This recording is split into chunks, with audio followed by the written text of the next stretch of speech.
అంకం Rahul missing నుంచి murder mystery అయింది. అసలు ఏం జరిగింది? ఎలా జరిగింది? అసలు ఇప్పటివరకి డెడ్ బాడీ గూడా వాళ్ళ పేరెంట్స్‌కి ఇవ్వలేదు. అసలు ఏం చెప్తారు ఇదంతా? నేను పోశాల సరస్వతి బీసీ రాజ్యాధికార సమితిలో సీఈఓగా వర్క్ చేస్తున్నాను. ఇది అసలు మిస్సింగ్ కాదు. అతనేదో మతిస్థిమితంలోకే మిస్ కాలేదు.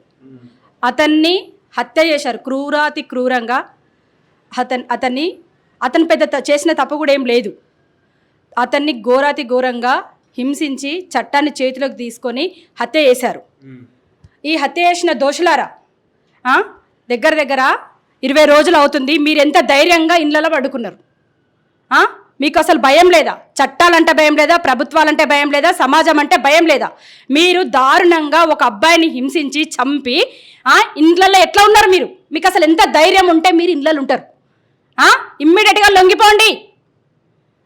మీరు ఇమ్మీడియట్గా లొంగిపోవాల్సిందే. మీకు ఇంకొక ఆప్షన్ లేదు. మీరు వెళ్ళిన కట్టుకథలు, మీరు వేసిన మోసాలు, బండరాలు కట్టి బావులో పడేసుడు, దూరంగా తీసుకెళ్లి చంపుడు, అదంతా కూడా బహిర్గతమైంది. మా బిడ్డని మీరు పొట్టలు పెట్టుకున్నారా? దుర్మార్గులారా, రావాలే పోలీస్ స్టేషన్లో మీరు లొంగిపోవాల్సిందే. మీకు శిక్ష పడాల్సిందే. మేము పడేంత వరకు అసలు మేము మా బిడ్డని ఏం తప్పు చేసిండ్రా? మా కొడుకు 21 సంవత్సరాల మా బిడ్డ ఏం తప్పు చేసిండని చంపుతారు అంత క్రూరాతి క్రూరంగా? పోలీసులకు చెప్పేది ఉంటుంది, లేకపోతే కాలేజ్ యాజమాన్యానికి చెప్పేది ఉంటుంది, ఇట్లాంటి విద్యార్థి సంఘాల నాయకులను పిలిచి అన్నకి ఇట్లా చేసినారని చెప్పేది ఉంటుంది, మాలాంటి సంఘాలను పిలిచి చెప్పేది ఉంటుంది, మా తల్లిదండ్రులకు మమ్మల్ని పిలిచి చెప్పేది ఉంటుంది. ఏం పాపం చేసినని మీరు చట్టాన్ని చేతిలో తీసుకొని చంపుతారా? వాడు చేసిన తప్పేంది? అంత మెరిట్ స్టూడెంట్ ఒక్కొక్క రూపాయి బీడీలు కట్టుకొని రోజు కొంత రూపాయలు తెచ్చుకొని 1,50,000 ఫీజు కట్టుకుంటూ సంవత్సరానికి చదువుకుంటాడని హాలిడేస్ ఉన్న టైంలో ఇంటర్న్షిప్ అని ఈ కాలేజ్ వాళ్ళు చెప్తే పంపినాం కదరా మీ దగ్గరికి. మేము ప్రాణంతో పంపిస్తే శవాన్ని కూడా ఇవ్వరా? మేము చేసిన పాపం ఏంది? మేము పేదవాళ్ళు అవడం మా తప్ప, మేము బీసీలో బడుగు బలహీన వర్గాలు అవడం మా తప్ప, మాకు ఎటువంటి రాజకీయ నేపథ్యం లేకపోవడం మా తప్ప, మేము చేసిన తప్పేంది? మా బిడ్డని మాకు ఎందుకు ఉపయోగపరు? చనిపోయిన శవాన్ని కూడా చూసేటువంటి పరిస్థితి లేని ఈ ప్రభుత్వాలు ఎందుకు, ఈ అధికారులు ఎందుకు, ఈ పోలీస్ స్టేషన్లు ఎందుకు? మేము చేసిన తప్పేంది? మా జీతాలతోటి, మేము ఇచ్చేటువంటి ట్యాక్సీలతోటి, మేము కట్టన్నిటి ట్యాక్సీలతోటి కదా పోలీస్ శాఖ నడిచేది, ప్రభుత్వాలు నడిచేది. మరి మీరు ఎందుకు సీరియస్గా తీసుకోరు? ఎందుకు అంటే చట్టాన్ని చేతిలోకి తీసుకున్న వాళ్ళని శిక్షిస్తేందుకు కూడా మీరు ఎందుకు రారు? వాళ్ళని ఎందుకు కాపాడతారు? అమ్మాయి అయితే ఏంది? అసలు నిజంగా మా పిల్లోడు ఏమైనా తప్పు చేసిండా? బయటికి తీయండి. ఎందుకు తీస్తలేరు? ఎందుకు మీకు సమన్వయం ఉండదు? ఇరు రాష్ట్ర పోలీసులకు ఎందుకు సమన్వయం ఉండదు? ఇక్కడ మిస్ అయింది. అన్ని రోజుల జాప్యం ఎందుకు జరిగింది? సోషల్ మీడియాకు ఉన్నంత బాధ్యత కూడా మీకు లేదా? వాళ్ళు బయట పెట్టి యూట్యూబ్లలో, ఇన్స్టాగ్రామ్లలో, ఫేస్బుక్లలో వస్తాయి కదా, మాకు సమాచారం తెలిసింది, మా బిడ్డను మేం కదా కనుక్కున్నది, ఈ హత్యని మేం కదా తేల్చుకున్నది, మేమిచ్చిన సమాచారం ప్రకారం కూడా ఇప్పటికి కూడా స్పందించని ఈ రక్షణ శాఖ ఎందుకు సార్? ఎందుకు ఇప్పటికి కూడా మా శవాన్ని ఉపయోగిస్తలేరు? సమన్వయం లేదు, డిఎన్ఏ రిపోర్ట్స్ ఇవ్వలేదు, మళ్ళీ పంచనామా చేసి మర్డర్ది ఇప్పటి వరకు ఇవ్వలేదు. అంతా హింసించి ముఖాన్ని మొత్తం కాల్చి, చేతుల్ని మొత్తం కాల్చి, ఇంత పెద్ద బండరాయి. మీ ఇళ్ళలో చచ్చిపోతే ఇట్లనే ఉంటారా సార్? మీ పిల్లలు చచ్చిపోతే ఇట్లనే ఉంటారా? ఓ పోలీస్ అనే కొడుకో, లేకపోతే ఓ ఎమ్మెల్యే కొడుకో, ఎంపీ కొడుకో, ప్రజాప్రతినిధుల పిల్లలు చచ్చిపోతే ఇట్లనే ఉంటుంది కదా, ఉంటారా సార్? అంటే మేము గరీబ్ వాళ్ళం కావడమేనా మేము చేసిన తప్పు?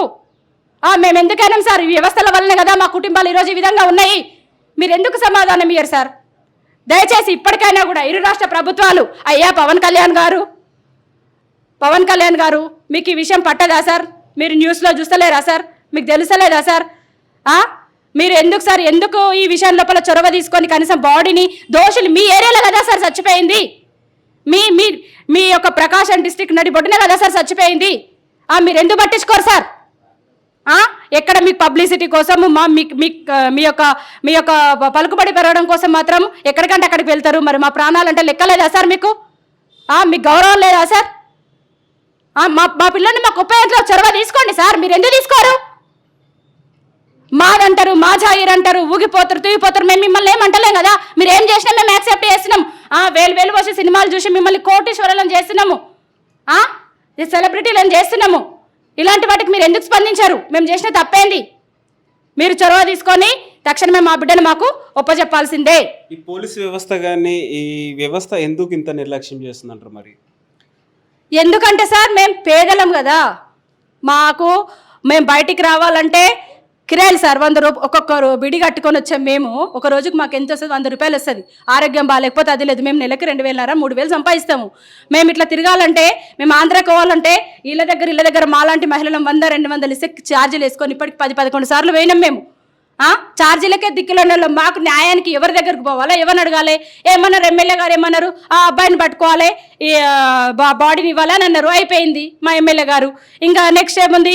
ఏ పోలీస్ వాళ్ళని అడిగితే మా దగ్గర గీడికించి గాడికే పోయిండు, ఆ ఫుటేజ్ ఇచ్చినామన్నారు. అది అయిపోయింది. అక్కడ పోలీస్ వాళ్ళని అడిగితే అవునమ్మా వచ్చింది, మర్డర్ అయింది, పూడ్చిపెట్టినామన్నారు. అయిపోయింది. ఎవరు ఎందుకు స్పందిస్తారు సార్? మేము పేదలము, మాకు వాయిస్ లేదు కదా. మా వాయిస్ని ఇంతవరకు వచ్చిందంటే మీ చిన్న మీడియాల వల్లనే, ఈ సోషల్ మీడియా వల్లనే తమరు చేస్తేనే వచ్చింది. రాహుల్ని ఇబ్బంది పెడుతున్నారు అనేసి కూడా కొన్ని చెప్పుకుంటూ వస్తున్నారు కదా, వాళ్ళ ఫ్రెండ్స్ బ్లాక్మెయిలింగ్ చేస్తున్నారు అనేసి.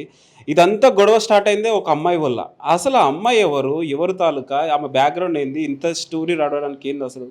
అసలు ఇదంతా స్టోరీ ఏం లేదు సార్. మాతృశ్రీ ఇంజనీరింగ్ కాలేజ్లో మా పిల్లోడు 3rd ఇయర్ చదువుతున్నాడు. ఈ 3rd ఇయర్ చదివే మా చిన్నోడిని జస్ట్ క్లాస్మేట్ అని అరే నువ్వు పరిచయం ఇక్కడే కదా, నీ గ్రూప్లో ఉన్నావు కదా, మరి ఇవి రాసినవా చేసినవా, నేను ఇక్కడి నుంచే ఉన్నాను, నేను మీ క్లాస్మేట్నే ఇదని చెప్పిండు. అంతకు మించి అందులో ఎటువంటిది లేదు. చాటింగ్ కూడా మేము చూసినాము. వాడి ఫోన్ కూడా లేదు. వాడి ఫ్రెండ్స్ చెప్తేనే మాకు తెలుసు. ఎవరైతే ఆకాష్ కార్తిక్లు ఉన్నారో ఈ పిల్లలు చెప్తేనే మాకు తెలుసు. వీళ్ళకు ఇట్లా నన్ను టార్చర్ పెడుతురా, నేను అనవసరంగా నేను ఇట్లా అన్నందుకే నేను ఏం అనలేదురా, ఇట్లా అన్నందుకే నన్ను ఇబ్బంది పెడుతురా, నన్ను 4-5 రోజుల నుంచి నన్ను బతకనిస్తలేరు, నేను ఇంటికి వెళ్ళిపోతాను చెప్పి ఇంటికి వెళ్ళిపోతాను వచ్చిన కాచిగూడకు వచ్చినాక దరిద్రులు ఇంకా కూడా వెంబడించి ఆ 8 గంటల 15 నిమిషాలలో మళ్ళీ ఫోన్ చేసి వాని మైండ్ని డైవర్ట్ చేసి వాడిని బెదిరించి తీసుకొని వెళ్ళిపోయి ఇంత అఘాయిత్యానికి పాల్పడ్డారు. ఇప్పటికి కూడా దీని మీద ఎటువంటి సమగ్ర విచారణ కమిటీ వేయలేదు సార్. ప్రభుత్వాలకు సమగ్ర ఒక కమిటీ వేసి ఆ కమిటీ వేసుకొని ఇమ్మీడియట్గా తక్షణ నిర్ణయం తీసుకోరా సార్? అమెరికాలో చచ్చిపోయిందా సార్? విదేశాలలో చచ్చిపోయిందా? వాడు ఎక్కడైనా దూరంలో ఉన్నాడు? పక్కనే ఉన్నాడు కదా సార్, పక్క డిస్టిక్లా. ఇప్పటికే శవాన్ని ఒప్పలేని ప్రభుత్వాలు ఎందుకు సార్? ఈ మిస్టరీలో పోలీస్ వ్యవస్థ తీరు ఎట్లా ఉందంటారు, ప్రవర్తన? ఒక్క రకంగా నేను చెప్తే సార్, ఇట్లా అనుకోవద్దు. అటెండెన్స్ రూల్ నెంబర్ 1 అంటే ప్రజెంట్ అని పిల్లలు ఎట్లా చెప్తారో అట్లనే ఉంది. ఇప్పుడు ఎవరు వెళ్ళి అడగండి, మేము వెళ్ళి అడగనండి. కాలేజ్ దగ్గరికి వెళ్తే మీరు లోపలికి రావద్దంటారు. ఎంబడే పోలీసులకు ఫోన్ చేస్తే వాళ్ళు ఒక్క నిమిషంలో వస్తారు.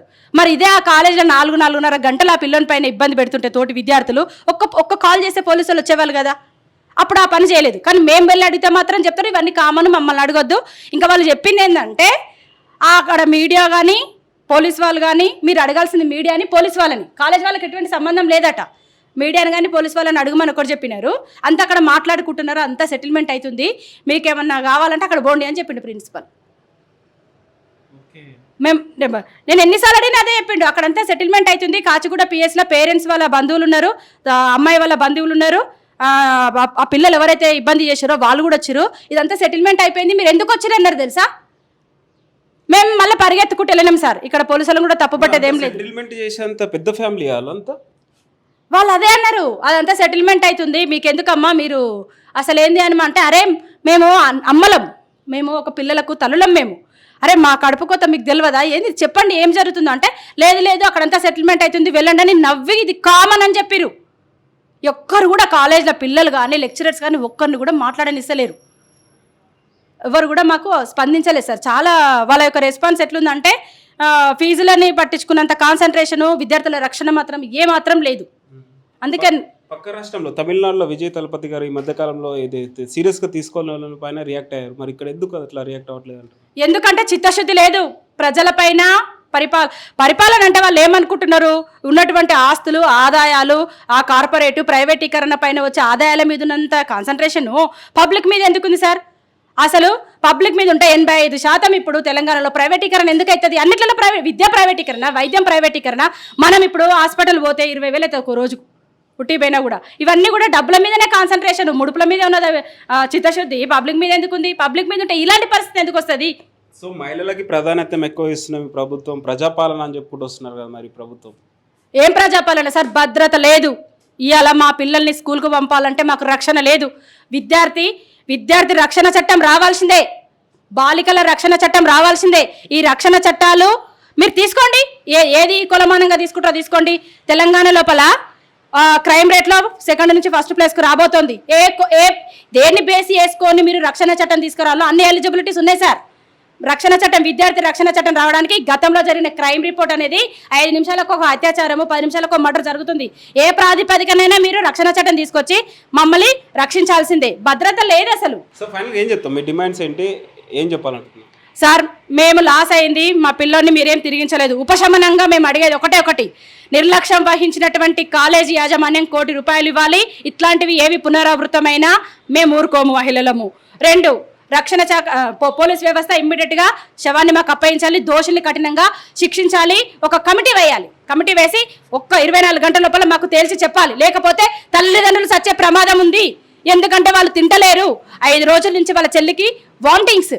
ఆ అమ్మాయిని మేము బుజ్జగించిన ఎంత చేసినా ఆ పిల్ల చదువుకొని భవిష్యత్తు నిర్మాణం అయ్యే పిల్ల తీవ్రవాదిలా తయారయ్యేటట్టుంది. మనం తయారు చేసినాం ఇవాళ. వీళ్ళకి ఆన్సర్ ఉండి ఇవన్నీ సమస్య పోవాలంటే మీరు ఇమ్మీడియట్గా ఆ శవాన్ని తెచ్చిచ్చి వాళ్ళకు ప్రభుత్వం నుంచి ₹1 కోటి, ప్రైవేట్ యాజమాన్యం నుంచి ₹1 కోటి ఆ పేరెంట్స్కి ఉపయోగపి ఇంట్లో ఒక ఉద్యోగం ఇవ్వాల్సిందే ఉపశమనంగా.